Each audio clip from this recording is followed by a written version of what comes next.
Okay, I know last week you all had a talk about the history of Casadega. Well, this week we're going to talk about spiritualist camps in the United States. A lot of them I attended when I was a child. When I was young, I attended to probably most of them when I was a kid, and the tent revivals, like the Baptists, the Methodists, all had like tent revivals. Mm-hmm. Well, the spiritualists made spiritualist camps. They wanted places where people could come and speak and be part of at that vibration. During the 1800s, many traveling Protestant ministers brought religion to rural areas with tent revivals. Those locations eventually became annual meeting places and religious camps. Spiritualists had no need for revivals, so they formed their own camps in the 1880s in New England. A lot of the camps were up in New England, Maine, out in Michigan, and different places of the north. So the question is, a lot of them, there's a few of them still in existence, like Camp Pleasant. That's a building. It's got other buildings there, but most of the property has been sold off. Same thing with Temple Heights up in Maine. Most of all that is gone now, except for 2 buildings. And then you have Camp Madison, which was on a great big lake up in Madison, Maine.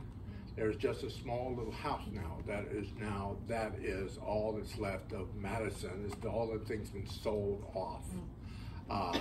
So it's like the question is, we had so many people in the camp that weren't spiritualists, and then it overwhelmed the camp. There was nobody left to do the work. So a lot of the camps have disappeared over the years. Pierpont Grove, located about 10 miles north of Boston and Melrose, became spiritualist camp in the mid-1860s. That was kind of one of the first camps that was actually made, but no longer in existence. But it was on 50 acres of wooded land. Those from Boston would commute daily, but attendees who came from far away as Texas camped in tents for 3 days, an August event, including mediums, including African-American. Miss Hattie Wilson spoke at the events. She was one of the big mediums at that time. So she was there at that event. Then you come down to Lake Pleasant near Greenville, Massachusetts, and Onset Bay Grove. Now, Onset Bay is no longer in existence, but that was a shoot-off from Camp Pleasant. So you had Onset Bay Grove near Wareham, Massachusetts. Those were mostly built by a tree person that did trees, and he bought the property. He bought it. He had the tree and he did a resort, and he built it in 1872, so before we came in existence here. It featured a depot, a band shell, dance pavilion, tables near the lake. Organizations rented the area for picnics, parties, and the 4th of July celebrations. So they held sessions in front of their tents. So we didn't really, back in the day, they didn't really have mediums like right now. We in this camp, we work out of our home. A lot of us work out of our homes. You come to our house. Back in the day, we were there, back in the day, you would come to our tent. We'd sit outside our tent and we would give you a reading. So we've changed a little bit. We don't have tents anymore. It'd be kind of cool if we just put up a bunch of tents and had that happen. That'd be kind of cool. By 1880, the Grove consisted of 90 cottages, 175 tents, a hotel, and 8 restaurants. Well-known spiritualists like Emma Harding Britton spoke there. For years later, they built a roller skating rink and a new band shell. The Camp Meeting Association purchased the land from the railroad in 1887. Growth continued in 1907 when fire swept through the community, destroying 138 buildings. To date, Lake Pleasant is still home to Victorian cottages and camping lots. The National Spiritual Alliance is headquartered there. So notice that when I do these things today, you're going to notice that a lot of the camps had fires. Even here in Cassadaga, we had that large fire that took the hotel, took the cottage behind the hotel, the cottage that used to be right here in Eloise Page Park. I took all of this out, saved this building, but a lot of these cottages that were around the hotel caught fire and burnt to the ground. What was That was about 1922, 1921, somewhere in that vibration, because we built the new temple in 1923. 1923, 1926, somewhere in that time. Somewhere. I think on the top, I think on the top of the temple it says 1923. So, I think my eyesight isn't that good anymore, so I'm like it. But I think it says 1923. But you notice that Camp Edna, what? 1896. When was Harmony Hall built? 1896. 1896. I used to do the historic Yeah. number. But Bonta had his meeting in July, so it didn't conflict with the Lake Pleasant meetings. They featured lecturers, mediums, and clairvoyants, and spirit photographers, and healers, including medium Cora Scott, Arthur Lyman Howell, Henry Wright, and it became a pauper resort. But by 1915, non-spiritualists made up most of the community, and spiritualists no longer dominated the town. So it went into that vibration. Then we come to Edna, Maine. Now, Edna, Maine had a very large fire also. And they began in 1876 on 27 acres. And they used to have a depot. I go up to Edna every year. They used to have the road down to the railroad tracks, and down by the railroad tracks used to be a large depot. And the train would stop there at Camp Edna and let everybody off, and they'd walk up into the camp. Back in the day, 130 cottages formed the vibrant community. But back in the day, quite a few of them, we had a big fire, and I think almost close to 100 of the cottages burnt to the ground. Very large fire there at Camp Edna. So there were cottages that were saved. The temple that was up there was actually built, but that also burned to the ground, and now they have this temple that sits there now, but they're not the original temple there in Camp Edna. The fire in 1922 destroyed over half of the camp buildings and the temple. Mary Drake, but you have to remember at the time, it was Harrison Barrett, who was an extremely talented medium. He was the first president of the National Spiritualist Union. He was the first. And then we had Mary Vanderbilt. Actually owned a cottage there. I was in her cottage there when I was up there. She had this beautiful cottage sitting over in the corner, and that was saved. Her cottage was saved. But the Vanderbilt family would come and spend the summers there in Camp Edna. So, and plus the 48th governor of Maine would come and spend time there in the governor's house. So, there were a lot of people back in the day that would come and be part of the spiritualist movement. And major Camp Edna, a lot of the ones up north, it was a voice box for women to speak. When women could not speak, they couldn't speak in public. So that was their voice box. That was, spiritualism gave women the voice to speak. They would speak at the meetings, they would speak at all the meetings and different things, and there were a lot of women mediums at the time, and they would be able to speak and talk. So it gave them the voice, which moved into the movement for women's right to vote and all this other stuff, things that were going on. But women started with the spiritualists so they could get their word out, which is kind of cool. A new temple was erected and called the Gladys Laburde Memorial Temple, which stands there today. So if you ever get up to Camp Edna, it's still there. You can rent a room there for like $40 a night, and go for the summer program or go for a week and just enjoy all the programs there and just enjoy the peace and quiet. This place is awful busy. Up there, it's quiet, peaceful. So that's why I always like going up there. It gives me a break away from here.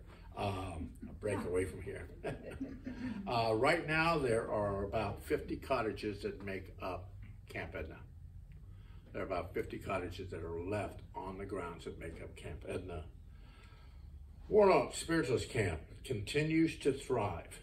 In about 1874, a group of spiritualists from New York found their way to the serene community of Warnock and Juneau County and established a camp at the top of the pine-covered bluff above the town. The Wisconsin Spiritualist Association called it a spot of ideal beauty.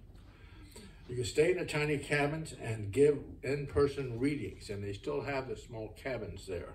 It's still in connection today. It's still about reopened in June 22, and it's reopening, and they do Skype readings, they do everything. They're still in process today. So it's a really cute little camp. If you ever get there, it's kind of a really cute, nice camp to go to. Morse Pratt Institute, which we do a lot of our studies here, and people study with Morse Pratt. I study with Morse Pratt. In 1888, a wealthy investor named Morse Pratt began building a mansion in Whitewater that contained 2 auditoriums. He was the one that actually started the Morse Pratt Institute, and it was moved to Milwaukee and continues today, teaching and doing workshops. You can do online with Morse Pratt and take all their studies that Morse Pratt has to deal with, but they're still in practice today. Psychic Mary Hines Chatawith led investors to riches. And how did Morse Pratt become one of the richest men in Wisconsin? He followed the advice given by spirits channeled by a famous Wisconsin psychic, Mary Hines, and she was based in Waterloo, spoke in tongues, and told him where to find this iron ore. He found the biggest supply of iron ore. What?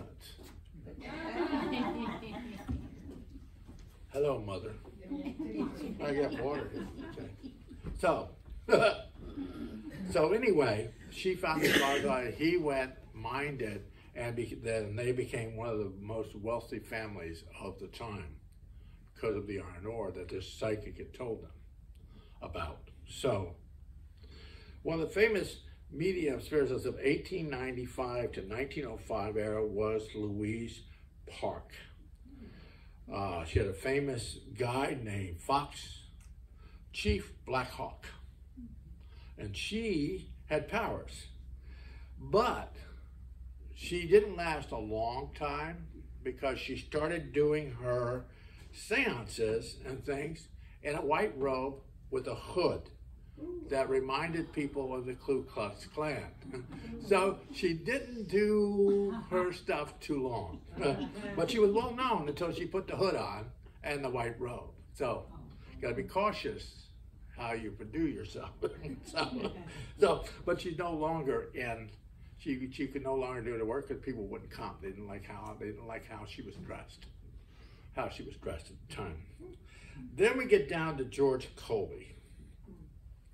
Now, George Colby, you have to remember, when he made this camp, when he founded this camp and given the property to the organization, George Colby was still traveling at that time. And the research, if you get up there near Chattanooga, there is a very large spiritualist campground in Lookout Mountain. Now, there's a big plaque now. The campground is now no longer in existence, but it's still there. It's got the natural bridge and all the caves and different things around the property where people would do readings and different things in these mountain caves and different things around the property. And they had auditoriums, they had Natural Bridge Hotel, they had the Southern Spiritualist Association in 1885. So, Southern Spiritualist Association.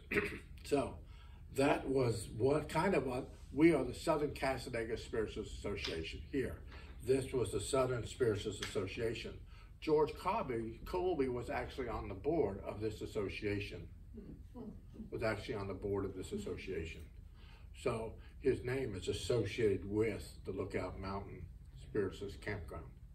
So he would go up there and do trance, he would go up there and do lectures, he would do up there and do things in that organization.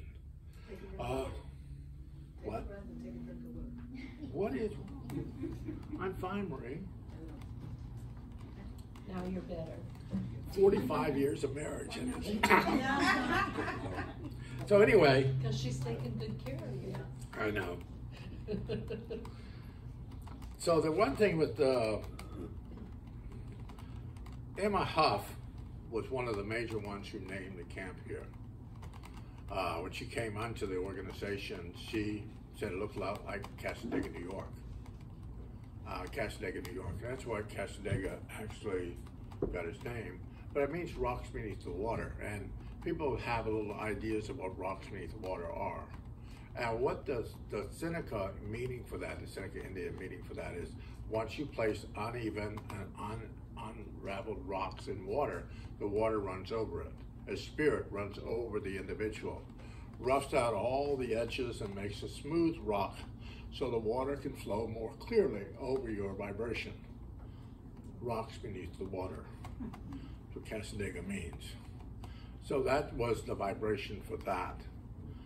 Back in the day when George Colby, before he was giving the property here, he was discussing it, but they wanted to put a building, a camp in Ponce de Leon Springs. There was an individual who bought where Ponce de Leon Springs now, you go in, you pay your money, go into Ponce de Leon Springs. That would have been our spiritualist camp. Really? But they were personally having a convention up in Ponce de Leon. And at that time, George Colby attended the meeting and told them about the property here that he had, that he was going to give to the association. And then everybody came out here and looked at the property, and that's why the camp ended up here. Why it ended up here in Cassadaga, Florida. So we have a lot of history here, a lot of history of where we are in our lives.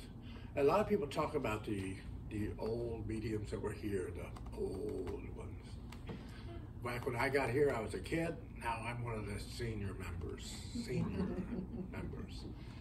But if we go back a little bit, back in history, back into the late 50s, early 60s, there was Reverend Virginia Hutchinson, which actually she lived outside the camp, but she was here considerably a lot here in the organization. She taught mediumship, she did trance, she did a lot of things here. I knew Virginia a lot. She was a very extremely talented and gifted teacher here. We had Helen Hansen, who lived up here on Chauncey Street, who was an extremely talented medium. Back in the 80s, they got all crazy here and people kind of left the organization. That's why the stores are across the front, across the way, because her husband bought the store across the way and opened their own business, the Universal Spiritualist. So June Benjamin lived up on the hill, upset, she bought the Purple Rose.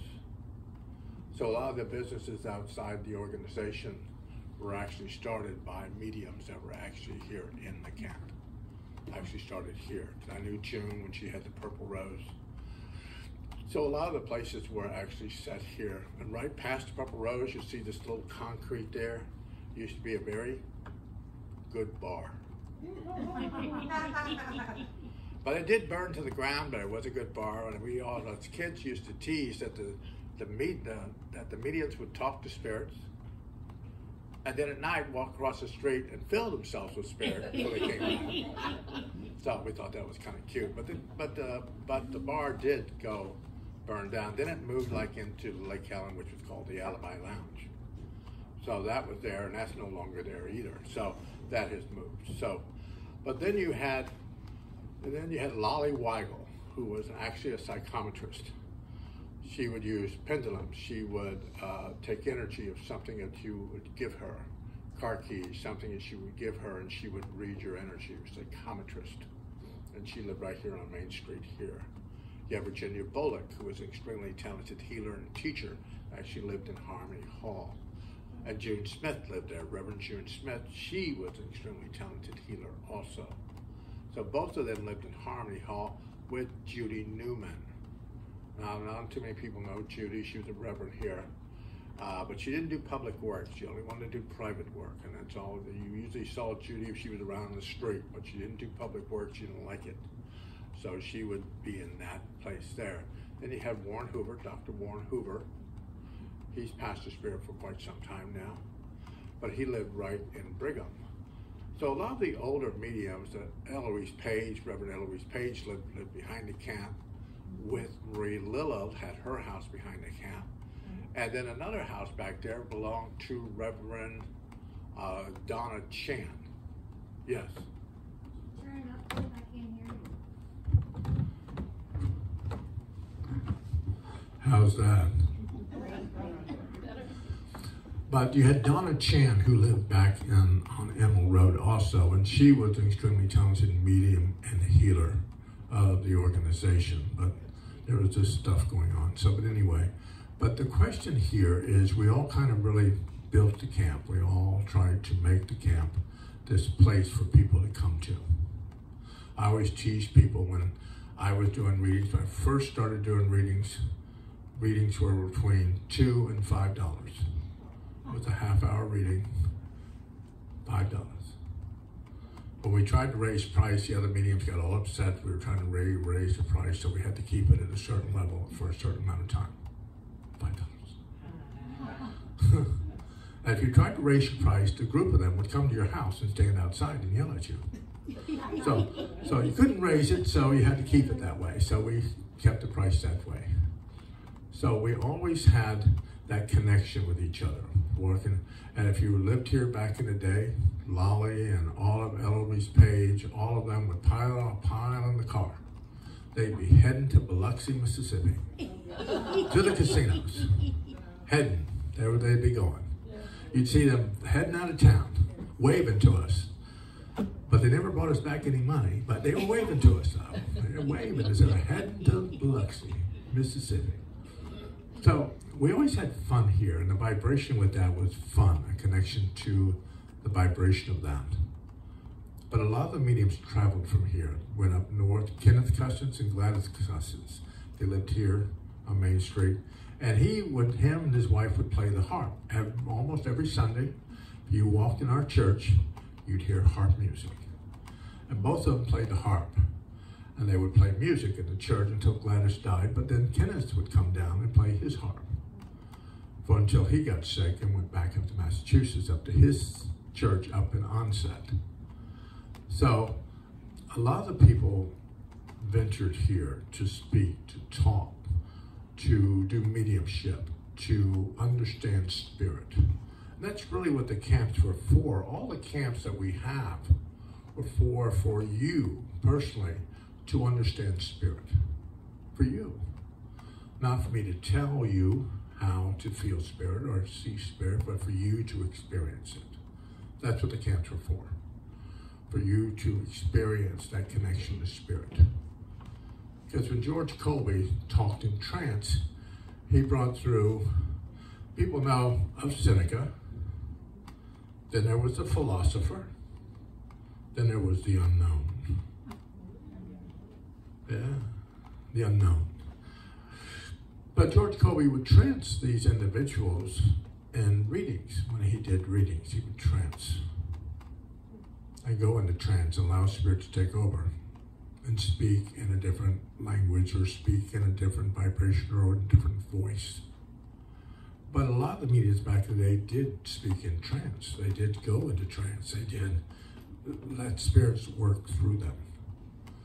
All mediums today, they all have this vibrational gift that they go in a little bit of a trance, a little bit of a light trance when they're doing readings. You go into some kind of trance because you're not supposed to remember what the reading is. The reading was actually for the individual, not for you. So you go in this little thing, so you don't quite remember what you have already said. You don't remember it because you're in this light trance, this vibrational trance. That's why people ask you, do you understand what I'm telling you? Do you understand what I'm saying to you? We're not fishing for information. We're just trying to figure out if you understand this. So we can keep the energy flowing and moving through the vibration teaching or working with spirit, I've been doing this for a lot of years. I've had most of the teaching from Marie Rossi, Harry Fogel, who used to live back here, Eloise Page, a lot of the older mediums taught me. I would sit in classes with them. Even as a young child, I would sit in classes and listen to what they had to say. So the question is, I was taught here in the organization. But I always tell people, take whatever classes you want. Understand what you are drawn to. Take that class, and then take whatever from that class that works for you. Tuck it somewhere in your vibration, go, I like that. Then go to a different class, go to somewhere else, go to something else, do something else. Kind of make yourself that rounded medium or psychic energy that you want to be, so you can attract spirit and work with spirit. If you think that you're going to smudge the spirit away, you save your money. They probably don't want to hear that in the bookstore, but don't save your money. Smudging doesn't work. I'm sorry, it doesn't. Spirit just looks at you, giggles and laughs and runs around you until the smoke clears. So, smudge all you want. The only thing you should do to yourself is ask for your highest and best and nothing else. I always teach people that. For your highest and best, not mine. Not somebody else's highest and best, but yours. What is for your highest and best? You can smudge all you want, but if it isn't for the person's highest and best that you're smudging, I always have a thing with that, with smudging, because I'm Native American, part Native American. The smudging was actually to smudge the people before they came into the circle. That's what it was. Smudge the energy so no negative energy entered the circle. Circle. Most people run around with a smudge stick like their hair's on fire. But if you run with a smudge stick, it should be in a circle through the room. You go to the four corners of the room, then venture to the center of the room and make a loud noise. That will clear the space. Not just running around. They don't care. They'll dance around you. They'll come back. So it's you allowing spirit to leave. And the spirits here are in this organization, but there's no 4 points to this organization that you can say, Louis, there's a vortex here. The whole place is a vortex. Because if you look down by Harry Fogel Park, that's where they used to do the outside readings. Used to do readings down there. That used to be our outside grove service. Till we moved it, we got too hot outside, so we moved it inside. But that used to be the grove service. So that energy in that park has an extreme amount of energy in that vibrational park. All the way through Seneca Park were actually tents. Back in the day, it wasn't called Seneca Park, but it was tents. So you're going to have energy of all the people reading outside their tents and different things at that vibration. So up at the hill, you see the fairy garden, but you see a little sign that says Horseshoe Park. Horseshoe Park was actually there because back in the day when I was here, they still had them. There were these lines to tie horses or buggies to. And that park used to be where they was fenced, and they would let the horses out to graze there while the people went and got their readings. That's to say, Horseshoe Park. Because if you walked out there at any given time, you would probably find a horseshoe somewhere out in the park. They called it Horseshoe. And then you have the Native American Park, which is down by Seneca, down by Lake in Seneca, or by the end. You can walk through. There's the Medicine Wheel Park. There's a medicine wheel out there. That was actually started by Gene Surratt, and Nick Surratt actually started that park, the Native American Park. Because she had discussions with a great big cedar tree up in front of the park, which she called Mother Cedar. And she would she'd sit out there and have conversations with the tree. And I would always tease her. I'd come out with a little knife, a little saw knife, go, we're going to cut her, we're going to cut her. And she would go, blah, blah, blah, blah, blah. But then we had the Myers Park, which is at the end of Chauncey Street, and that's actually named by a healer medium that was actually living where the Gambergs live now, up on Chauncey Street. It was the Myers. It was Arthur Myers, his park. His named after him. So, and then most of the other parks were actually named by people here, about people. Like this is the Eloise Page Garden here, but that used to have a cottage there. Used to have a cottage sitting in that property until it burnt to the ground, and then we, back I think in the 80s, we banded together, me, Gene Sarant, quite a few of the other ones banded together and built the park. So we built the park there. So we had it surveyed, put the thing in. I got to tell you a story about Eloise Page Park. It kind of got into a disarray at one point, so I was tasked to rebuild it. So I started rebuilding it. So the fountain, there was a woman, half naked, there. And she's in the fairy garden now, but she has moved. But she used to be there.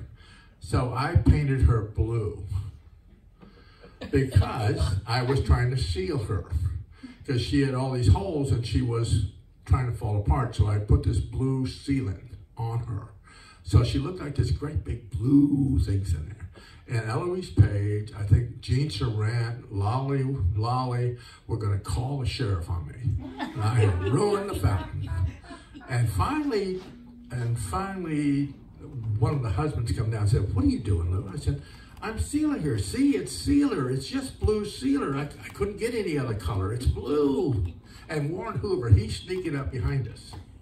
He's got his arm around this woman, this fountain, trying to take a picture of the fountain blue. And all the people yelling at me saying, "Oh, he's just filed it. He filed it." I said, "I'm just a volunteer. You're going to have me arrested." No. But anyway, I finished up the park and I painted her and got everything set and everything done. And it looked pretty. They all appreciated it then. But boy, one moment, boy, it was touch and go there. Whether I was going to spend a few years in prison. Touch and go. So a lot of the things with the organization, with the parks and the houses, and the different things that are here. You have Ed Conklin. Now he's passed to spirit, but he was a teacher, instructor, medium, healer here. And Ed lived right down here on Main Street. He lived here, and he's passed to spirit now too. So a lot of people have gone. A lot of people have left the organization. They've gone to spirit. They've gone to spirit, but don't think that they have left that far. They're still helping us. And my buddy, my lifelong buddy that I knew for a lot of years was Dr. James Thomas. My buddy. I like James. I like James Thomas. He was my buddy. I learned from him. And he's passed to spirit. Same thing with Johnstone, Reverend Bob Johnstone. So a lot of the people at Victor Bogadets who did seances here right behind this temple, right behind this building, he did seances. So a lot of the people who were part of the organization have now gone to spirit. And like the other camps I talk about, the other camps, some of them are still in existence. A lot of them have now no longer exist. Camps that I went to when I was a kid, my mother would travel to probably about 50 spiritualist camps when I was a kid. Carry me up. I remember sitting in a seance room when I was in a bassinet. So I've been around this, and my mother used to take me because she had nobody to look after me. So she would take me into seances, take me into classes, and I would sit in the back. So the question is all the camps, a lot of the camps that we went to at that time period, now no longer exist. Even, I tell people, you had Camp Casadega back in the day, and if you drive down 441 into Orlando, there's a little town called Tangerine.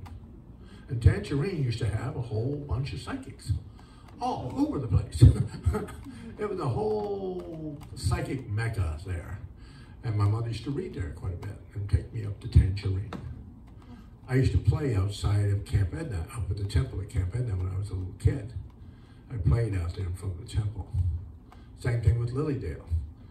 When I was 4, I think going on 5 years old, I read from the stump.